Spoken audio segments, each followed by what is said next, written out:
pertama yakni pengertian administrasi. Administrasi adalah kegiatan memberikan bantuan dalam mengelola keuangan, mengelola informasi, mengolah harta benda ke arah tujuan yang terhimpun dalam pengorganisasian. Yang kedua yakni pengertian organisasi. Organisasi ialah kumpulan orang dengan sistem kerja yang kerjasama untuk mencapai tujuan bersama secara efektif dan efisien. Yang ketiga yakni pengertian manajemen. Manajemen ialah ilmu untuk memimpin usaha atau organisasi melalui dari merencanakan, membagi tugas dengan pendidikan dan keahlian serta melakukan pengawasan agar mencapai tujuan yang telah ditetapkan. Yang kedua yakni aspek manajemen pendidikan Islam. Aspek manajemen pendidikan Islam dibagi menjadi 6 aspek. Yang pertama yaitu manajemen kepegawaian, manajemen kesiswaan, manajemen kurikulum, manajemen penilaian, manajemen aset, dan manajemen keuangan. Yang pertama yaitu manajemen kepegawaian. Manajemen kepegawaian yakni merupakan urutan untuk memulai rencana, pengorganisasian, pengarahan, kepengawasan, serta meningkatkan kompetisi untuk mencapai tujuan bersama dalam sebuah manajemen kependidikan. Yang kedua yakni manajemen kesiswaan. Manajemen kesiswaan ini mendapat apa yang sesuai dengan peserta didik butuhkan, mengembangkan potensi peserta didik, mendapat fasilitas berupa fasilitator belajar yakni seorang tenaga kependidikan, serta mendapat hasil belajar yang berupa penilaian dan evaluasi oleh tenaga kependidikan. Yang ketiga yaitu manajemen kurikulum. Manajemen kurikulum bertujuan untuk mewujudkan proses belajar yang efisien serta tenaga kependidikan dapat memahami standar kompetisi, lulusan, standar isi, dan pengaturan-pengaturan yang sesuai dengan kalender kependidikan agar proses tidak terjadi keberantakan. Terus yang nomor 4, manajemen penilaian. Manajemen penilaian ini bertujuan untuk ternilai keseluruhan mata pelajaran sehingga antar sekolah mengetahui sampai mana tingkat kemampuan peserta didik tersebut. Dan yang kemudian manajemen keuangan. Manajemen keuangan ini bertujuan untuk menggunakan dana oleh peserta didik yang sesuai dengan kebutuhan yang diperlukan peserta didik untuk menunjang administrasi pendidikan. Yang keenam, yaitu manajemen aset. Manajemen aset bertujuan untuk sarana dan prasarana yang dibutuhkan peserta didik untuk menunjukkan sebuah proses pembelajaran, pengaplikasian sesuai dengan kebutuhan yang ada di lingkungan sekolah.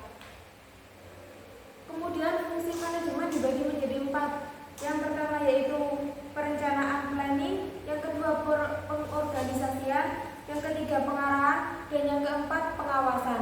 Yang pertama yaitu perencanaan.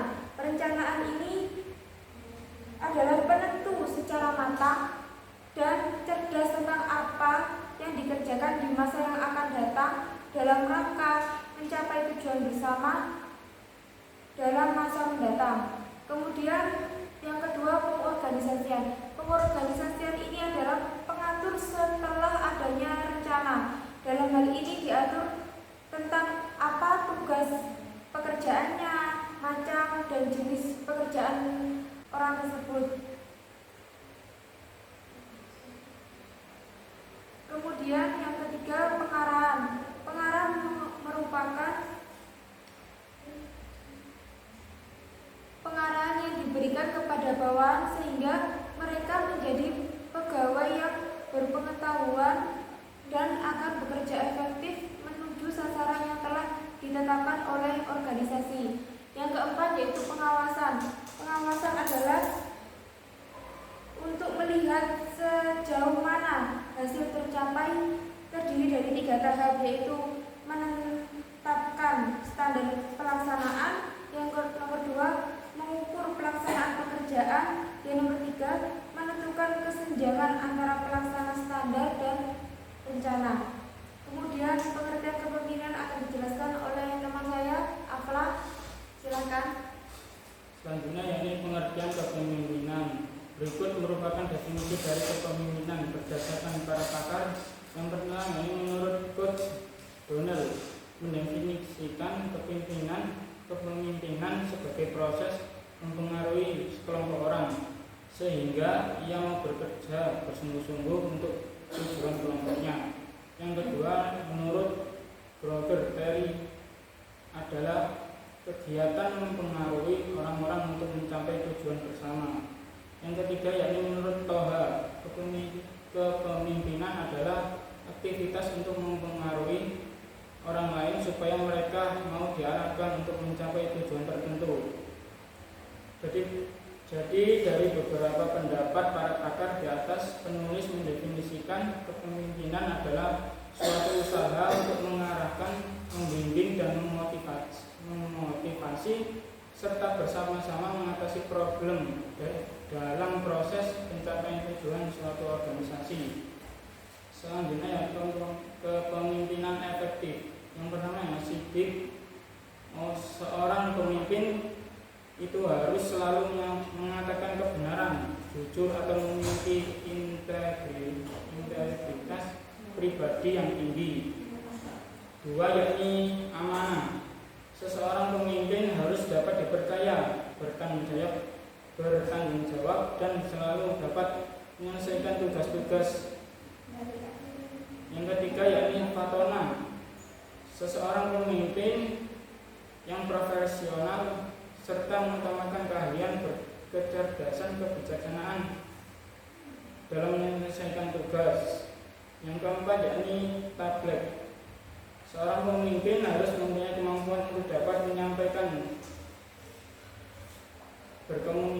berkomunikasi secara benar serta menyampaikan kebenaran serta mampu berbuat baik.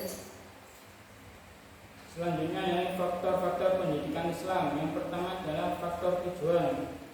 Yang kedua yakni faktor pendidik. Selanjutnya faktor lingkungan.